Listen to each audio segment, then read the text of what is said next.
If you've been trying to manifest love, but all you keep attracting is wrong people or no one at all, listen closely, because I'm about to share the real reason why it wasn't working out for you so far. And a quick spoiler alert, it's not your fault, but it's actually in your control. I used to attract no one for a long time, to then attract the same person over and over again. Different faces, same story. They weren't right for me. I felt hopeless. And then everything shifted. Not because I repeated affirmations harder, not because I manifested harder, but because I discovered one block that was sabotaging everything. And once I cleared it, I effortlessly attracted the man of my dreams. And you can too. The truth is, what you're manifesting right now is actually just a mirror. It's showing you your energetic pattern. And here's the kicker. Those patterns exist because one part of you really wants that relationship, but the other actually doesn't. It's like having two people inside of you and they're in a constant tug-of-war. And until you end that inner fight, manifestation will feel like pushing boulder uphill. So in this video, I'm going to guide you step by step through the exact process that shifted everything for me, from fear and insecurity to clarity and alignment. By the end, you'll know exactly how to stop blocking love and start attracting the love that you want. All right, so let's dive in. So the number one block that is holding you away from love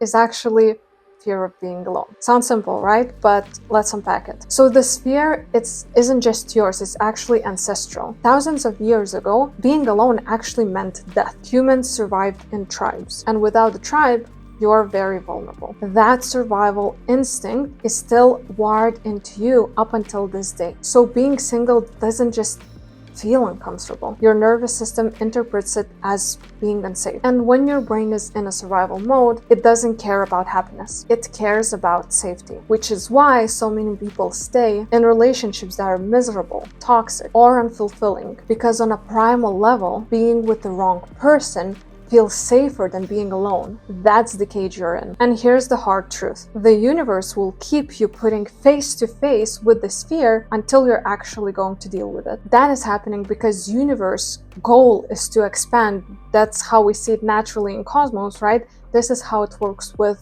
each and every person too. And of course, if you're trapped, you cannot expand. So this is why it's doing it that way. So let's get into the meat of it and actually start breaking down the process one by one. So step one, meet yourself where you are. This is important because you cannot get to point B when you don't know where your point A is. And most people avoid point A like a plague. They distract, they run, they try to do absolutely anything just to not feel it. But as I mentioned before, universe is designed to expand. And by expanding itself, it's designed to expand you. So if you're going to still ignore the pain, it will keep turning on the heat until you're actually going to listen. So in order to find your point A, I want you to ask yourself, what is so terrifying about being alone? What does being alone say about me? What's the actual likelihood of worst case scenario staying single forever? Sit with these questions. Really sit. The fear will absolutely rise, but here's the secret. Fear is like a child throwing a tantrum. If you keep ignoring it, it's only going to scream louder. If you sit down with it, if you hold it, if you listen to it, it actually will start to soften. For me, this meant sitting for 2 weeks straight, daily, drowning in those emotions that I've been trying to avoid for years. Truthfully, I thought that it's never going to end, but it did. And this is where I realized that the only way out of the pain is actually to go straight into it. Something that helped me massively in this process is actually soaking in the energy of women who already stood strong in their own worth. It was something similar like having a big sister who is actually showing me what's possible. So for me, what it meant, it's actually watching creators like Brini Lee and Rebecca Lynn Pope. They are creators here on YouTube. I'm going to put them here so you can actually check them out as well, and I'm going to put them in the description down below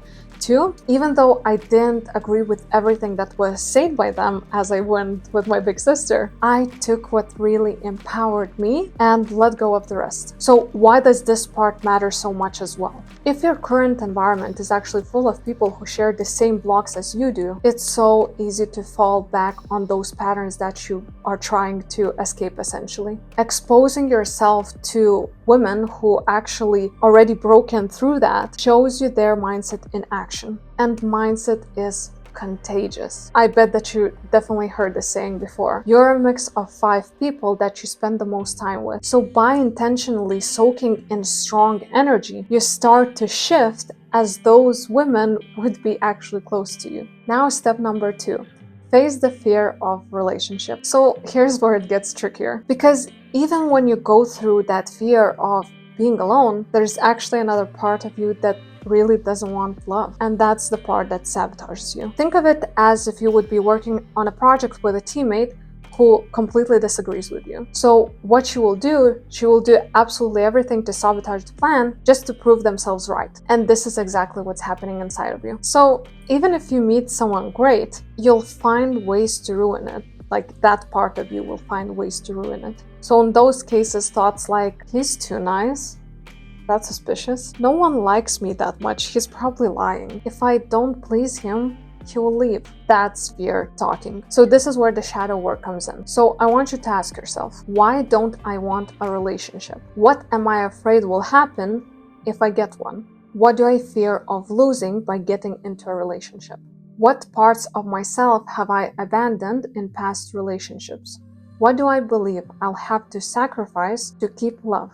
So very important warning here, because your ego might start shouting things like, that's ridiculous, of course I want a relationship. This is the thing I want the most. If that happens, see it as a red flag. That resistance is exactly what is keeping you from seeing that truth. So instead, you can actually put the question this way. If I allowed myself to believe that there's a part of me that really doesn't want a relationship, what would be the reason for that? An open mind is key in energy work. And yes, the answers might stink. Well, mine did. But shadow work is actually like cleaning a wound, even though it hurts like hell when you're cleaning it, but you have to do it in order for it to heal. When I looked honestly into that part of me that didn't want a relationship, I found beliefs like, there are no men that really want to take care of women, or I can't have boundaries, I'll always have to please him. And you know why? Because I've never seen a strong example around me to show me otherwise. So once again, I had to soak in new mindsets, new truths, new energy. One thing that really cracked me open was a book called A Woman's Influence. Even though I didn't agree with everything,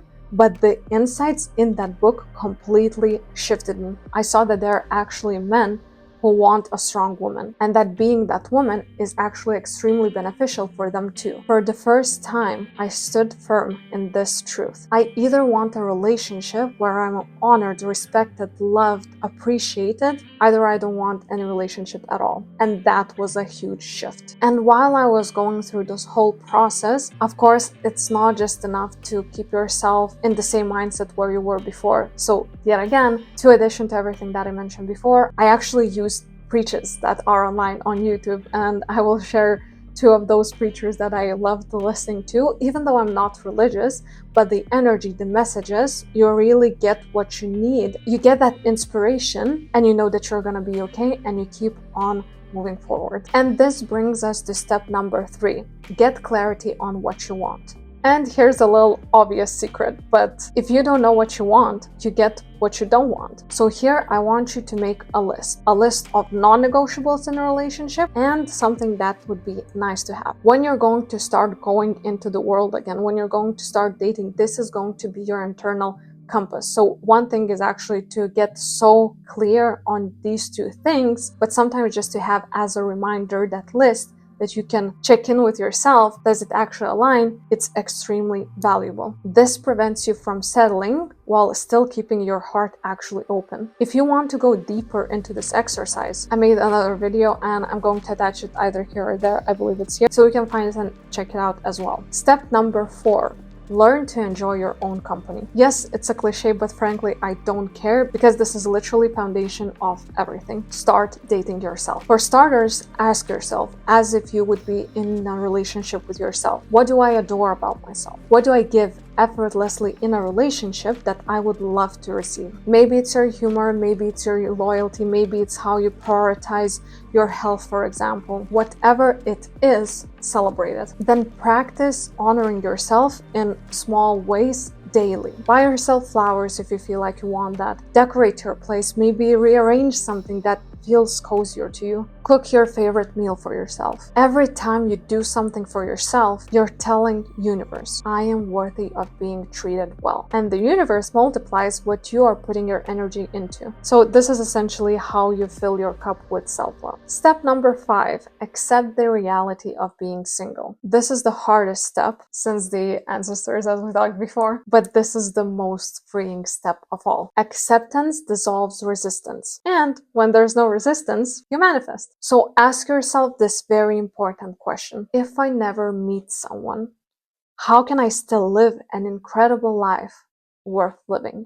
That is not giving up. That's actually power. Because when you're no longer desperate, you stop chasing. And when you stop chasing, you start attracting. And nothing is more attractive to people, especially potential partners, than someone full of life and actually enjoy living. The way I approach this is actually by deciding that I'm going to dedicate a year just to myself. No expectations, no one I would try to find that I would be maybe interested in, complete disconnection. It was all about honoring me, being me, and not thinking how to manipulate something from anyone, how to be more attractive or anything. It was literally everything about me, getting to know me and filling my own cup. And that energy shift started changing things for me, and I started attracting things. Since I haven't attracted anyone for months at that point, when I made this shift, when this actually synced in, I was literally just dedicated to myself. I started attracting people, even though I haven't met for quite some time like my man,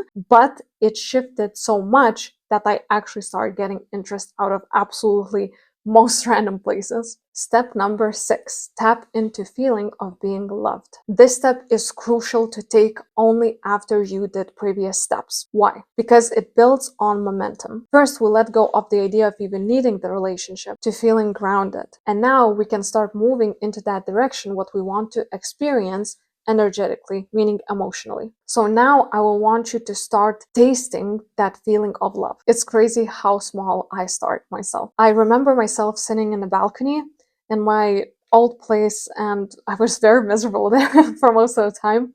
And then it clicked to me. How would it feel if right now someone who I absolutely loved and trust came in and I would feel their energy and they're like, hey, dinner is ready. Would you like to go eat, my love? And that's it. Simple and seemingly insignificant. But this is what started to allow me to actually start experiencing the relationship that I really want to have. So I kept on tapping into the same feeling, into the same scenario, into the same interaction until I got that feeling very, very clear. Then fast forward, I actually started spending hours just to trying different scenarios, what would feel real for me in my mind, in my imagination, and just like finding some humor, finding some cuddles, finding some supportiveness, like finding ways to feel protected. So I was tapping in all types of different relationship parts, how I would feel like in one. So I spent a month of tasting that frequency on energetic level. Afterwards, I even found a song that really got me even stronger into that feeling, and everything that I already worked on, it seemed that it just like multiplied it by 10. So it's a song called All About Us, and I remember like randomly stumbled upon on the song when I was in public transport, when I still was working 9 to 5 and was going home, and I literally started crying out of joy, and I was like, holy shit, what is happening right now? And this is where I realized that I had cultivated that feeling of being loved and not being dependent regarding that feeling to someone else. And oh boy, this felt so amazing. And then fast forward, actually, when I already met my man and when we already started dating, I realized that that feeling that I cultivated before I met him was exact match how I was feeling with him, which was completely mind-blowing to me. So here's a short summary. The reason love hasn't shown for you yet isn't because you're wrong, you're broken, or there's something to fix. It's because one part of you really wants it, but the other one doesn't. It's actually even terrified of it. Until you meet that part with love, with compassion, with understanding, and actually going to start listening to it, you'll keep attracting wrong people. But the moment you find that agreement, start shifting that energy inside, the right love for you, the right person for you, it's literally inevitable for him, for her to show up. So start today. meet yourself, face your shadows, date yourself, and accept where you are now. The rest will literally just follow. If you want to take this deeper, watch this video. It will help you get crystal clear on what kind of relationship you actually want, and most people actually realize that it's not what they thought. See you next week.